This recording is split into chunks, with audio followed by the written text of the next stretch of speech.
Hello friends, I am CS Jaivinder Singh, practising company secretary in Delhi. तो दोस्तों, आज हम बात करते हैं अभी रिसेंटली 8-10 दिन से काफी ज्यादा ये इश्यू आ रहा है कि एलएलपी इनकॉर्पोरेशन में लोगों के COI, pan card, tan card issue नहीं हो रहे हैं even after 10 days 15 days of incorporation of LLP, यानी कि अप्रूवल होने के विद इन 10-15 और इवन कई लोगों को तो 20-30 डेज भी हो गए हैं, लेकिन उनके सीओआई, पैन कार्ड और टैन कार्ड इश्यू नहीं हो रहे हैं। तो उस केस में दोस्तों क्या करें, क्योंकि स्टार्टिंग में जो एमसीए की प्रैक्टिस चल रही थी वो ये थी कि अगर आपका फॉर्म अप्रूव हो जाता है तो विद इन 3 और 4 वर्किंग डेज में आपके COI, pan and tan issue हो जाते थे।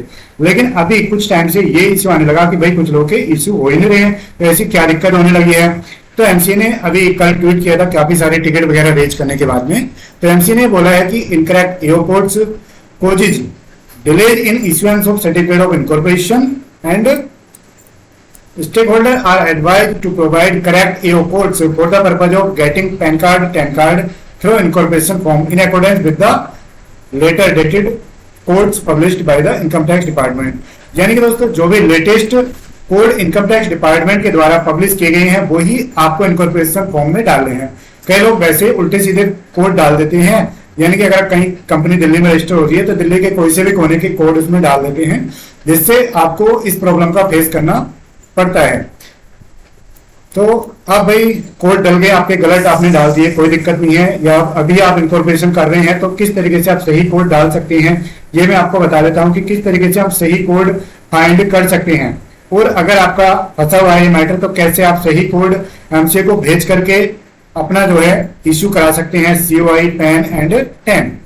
तो पहले हम ये देखते हैं कि भाई कैसे हम फाइंड कर सकते हैं, चाहे आप न्यू इनकॉर्पोरेशन के लिए देख रहे हो या फिर इसके लिए देख रहे हो। उसके बाद हम बात करेंगे कि जो आपका केस फंसा हुआ है उसके लिए आप कैसे अब तो हो गया जो भी गलती होनी थी, अब कैसे उसको सही कर सकते हैं। ठीक है, तो हम पहले देखते हैं कैसे कोड हम फाइंड आउट करते हैं। तो सिंपली दोस्तों, या तो हम एनएसडीएल की वेबसाइट पर जा सकते हैं या फिर गूगल पर हम जा सकते हैं और यहाँ पर देखते हैं हम पैन एओ कोड, यहाँ पर हम डालेंगे सिर्फ पैन एओ कोड।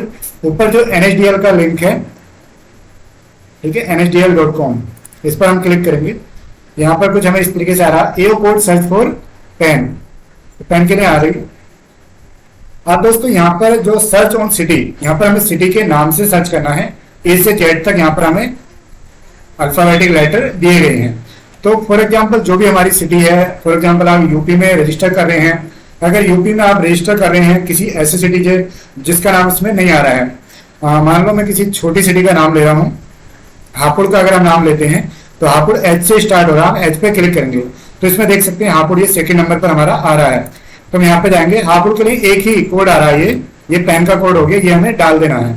अगर मान लो हम लखनऊ का सिलेक्ट कर रहे हैं एल से, तो लखनऊ के लिए कई सारे कोड यहाँ पर दोस्तों आ सकते हैं। लखनऊ ये आ गया, तो आप देख सकते हैं लखनऊ के लिए काफी सारे कोड यहाँ पर आ रहे हैं, 7-8 कोड। अब हमें देखना कि भाई लखनऊ में जो हमारा रजिस्टर्ड ऑफिस एड्रेस है वो किस साइड में है। हमें एओ कोड पैन एंड टैन के देखने होते हैं दोस्तों रजिस्टर्ड ऑफिस एड्रेस से। ठीक है, तो रजिस्टर्ड ऑफिस एड्रेस जैसे लखनऊ के किस नगर में है, किस साइड में है, उसके अकॉर्डिंग हमें डालना होता है। जैसे यहाँ पे दे रखते हैं all cases of persons within the territorial jurisdiction as mentioned in the corresponding revenue district of Lucknow, Barabanki, Unnao, Faizabad, Sultanpur, Amethi, Pratapgarh. और यहाँ पे देख सकते हैं पॉइंट नंबर 1 यहाँ पर दिया गया है। अगर हम इसको थोड़ा सा जूम करके देखेंगे दोस्तों तो point number 2 all cases with in the, यानी कि इसमें कंपनी वगैरह का अलग से नहीं दिया गया है, हम ऑल केसेस में कर सकते हैं। अगर आपका इनमें से किसी भी जगह पर पड़ता है तो आप ये डीएलसी सीए और ये डाल सकते हैं। और अगर आपका पड़ता है इधर all company cases starting with, company का नाम अगर इनसे स्टार्ट कर रहा है और इनकम आपकी एक्सीडिंग 15 लाख तो आपकी होगी नहीं, तो आप जा सकते हैं पॉइंट नंबर 2 में। 2 कहां से स्टार्ट हो रहा है, ये हो रहा ऑल नॉन कंपनी, तो ये भी नहीं आएगा नॉन कंपनी में, कुछ लोग वैसे डाल देते हैं। 3 में all person having principal source of income as salary pension exceeding 10 lakh, तो सैलरी पेंशन कंपनी की होती नहीं है तो इसमें भी नहीं आएगा। तो इस तरीके से हमें कैटेगरी अपनी डिसाइड करनी है कि कौन सा वाला हमारे लिए बेटर रहेगा, कौन सा वाला हमारे लिए सुटेबल है एज पर लॉ। ठीक है, सेकंड वाले में भी एग्जाम्पशन कैटेगरी की है, अगर इसमें से कोई नहीं आ रहा है तो फिर हम थर्ड में आएंगे ऑल कंपनी के starting with letter GA HA है ना, LA IA JA having return income loss up to 15 lakh, तो अप टू 15 लाख में आ जाएगी। ठीक है भाई, तो हमें देखना है कि अगर हमारी कंपनी इनमें से किसी से भी स्टार्ट हो रही है और कंपनी की स्टार्टिंग में इनकम तो भाई 15 मतलब अप टू है, अप टू का मतलब 0 भी हो सकती है, लॉस भी हो सकता है, तो ये हमारे लिए बेटर ऑप्शन हो सकता है। उसके बाद ये तो हम अभी छोड़ देंगे, बाद में देखेंगे। पहले हम इसको देखते हैं, all company cases starting with alphabet ये से और इनकम कितनी है, अप टू 15 लाख है। तो इस तरीके से हमें डिसाइड करना है दोस्तों। और उसके बाद हम देखते हैं, अगर हम मान लो दिल्ली का देखते हैं तो डी पर हम क्लिक करेंगे। अभी हम सिर्फ पैन का देख रहे हैं।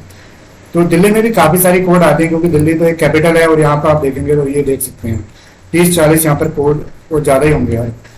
तो पहले हमें देखना है कि भाई दिल्ली में जो ये उन्होंने कुछ नगर दे रखे हैं, मेंशन कर रखा है स्पेसिफिकली, पहले हमें उससे देखना है। अगर नगर से नहीं मिलता है, जैसे कीर्ति नगर में अगर आप रजिस्टर्ड ऑफिस रख रहे हैं, तो कीर्ति नगर अभी मैंने देखा तो गया, ये देख सकते श्रीनिवासपुरी, हरकेश नगर, जैतपुर, मीठापुर, बदरपुर, मोलारवन, जाकिर नगर, ओखला। तो इसमें से कोई है तो यहाँ पर डाल सकते हैं।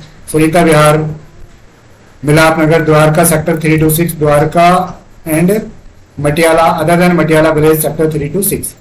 तो यहाँ पर कीर्ति नगर का देख सकते हैं, क्या यार TI, Kirti Nagar, Harinagar, Janakpuri waste, Janakpuri south. तो इसमें से कोई यहाँ पर डाल सकते हैं। अगर इसमें से अलग, यानी कि जितने इन्होंने स्पेसिफिकली देख रखे हैं उससे अलग आपका कहीं एरिया है, तो फिर आपको लक्ष्मी नगर, किशनगंज वगैरह तो यहाँ पर डाल सकते हैं, गीता कॉलोनी।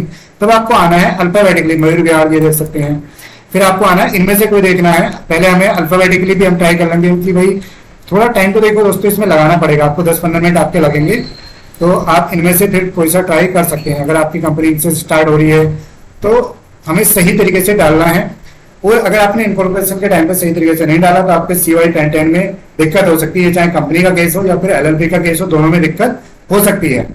अब मान लो हमने एक बार अपने फाइंड आउट कर लिए, उसके बाद अगर हमारा केस फंसा हुआ तो कैसे हमें रिप्लाई करना है। पहले मैं आपको 10 की ओर बता देता हूँ। सिंपली हमें 10 AO कोड सर्च करना है, पहले वाले लिंक पर ही क्लिक कर देना। अभी आगे AO कोड सर्च फॉर 10, ये हमें विशेष ध्यान रखना कि भाई ये आना चाहिए, ताकि हम 10 के नहीं देख रहे हैं या पेन के नहीं। तभी आप भाई पेन वाले में 10 का डाल दो, 10 वाले में पेन का। कई लोग ये भी मिस्टेक करते हैं, तो वही हमें सिलेक्ट करना है। पहले हमने हापुड़ देखा था, H करेंगे। अब इसमें देखेंगे ना आप, हापुड़ का आ ही नहीं रहा है, क्योंकि 10 कोड कम होते हैं पेन कोड के कंपेरिजन में। तब हम देखेंगे हापुड़ के आसपास की सिटी कौन सी है। जैसे पिलखवा है तो हम देखेंगे P से पिलखवा आ रहा है कि नहीं, पिलखवा भी दोस्तों नहीं आ रहा है। तो हम और बड़ी सिटी में जाएंगे उसके आसपास की, जैसे कि गाजियाबाद है, तो हम गाजियाबाद में देखते हैं जी से। तो ये हमारा गाजियाबाद आ रहा है।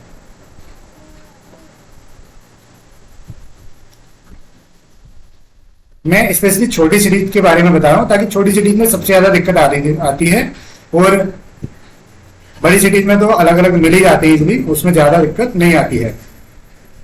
तो गाजियाबाद का जैसे भी थोड़ा ये तो गाजियाबाद का उन्होंने सही से, अभी दोस्तों खुल नहीं रहा है सही से, यहाँ पे देखिए ये आ गया है। गाजियाबाद के इन्होंने दो दे रखे, एक तो सर्कल TDS है और एक ब्रॉड TDS है। तो सर्कल जो होता है बार्ड से बड़ा होता है, तो हमें इस केस में सर्कल का डाल देना है, और बार्ड का हमें तब डालना है अगर हमारी कंपनी का रजिस्टर्ड ऑफिस गाजियाबाद में ही है, तो हमें बार्ड का डाल देना है। अगर गाजियाबाद के आसपास के एरिया का है तो हमें भैया, अगर उस एरिया का स्पेसिफिकली नहीं मिलता है तो हमें सर्कल का डाल देना है। ठीक है। अब अगर हमारा मैटर फंसा हुआ है तो हो सकता है आपके पास इस तरीके की कोई मेल आई हो, अगर नहीं भी आती है लेकिन आपका मैटर भाई फंसा हुआ तो है ही है। ठीक है, ये मेल आपको देखने को मिल जाएगी।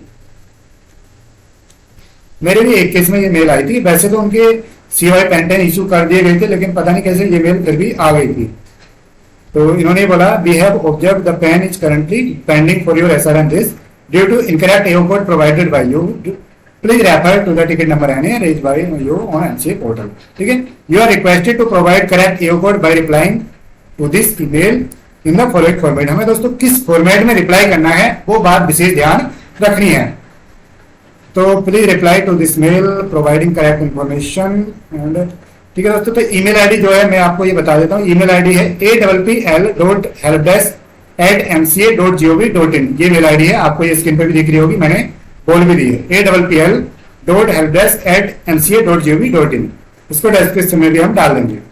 अब इसमें रिप्लाई क्या करना है, सबसे पहले आपको अपने फिलिप फॉर्म का जो SRN है वो आपको मेंशन करना है कि sir SRN of Philip form is this, area code for PAN is this, AO type PAN is this, range code for PAN is this. यानी कि आपने देखा होगा ना 3-4 होते हैं, ये 1 2 3 4 होते हैं, तो चारों हमें मेंशन करने हैं। तो पैन के ये हो गए एओ कोड, एओ टाइप, रेंज टाइप और एओ नंबर। उसके बाद वैसे हमें नीचे एसआरएन डाल करके टैन के भी मेंशन कर देने हैं। ठीक है दोस्तों, पहले हमें चेक करना है कि गलत तो हमने नहीं डाले फॉर्म में, और अगर गलत है तो आप रिप्लाई कर दें, सही भी है फिर भी आप रिप्लाई कर दें और टिकट भी रेज कर दें और आप एनएसडीएल को भी मेल कर दें। तो आपका इस रिप्लाई को करने के विद इन 2 और 3 और 4 वर्किंग डेज में आपका जो CY एंड पैन एंड 10 है इश्यू हो जाएगा। तो दोस्तों आई होप ये वीडियो आपको इन्फॉर्मेशनल लगी होगी, काफी हेल्प मिलेगी। तो इस वीडियो में इतने ही, मिलते हैं नेक्स्ट वीडियो में, तब तक के लिए बाय बाय।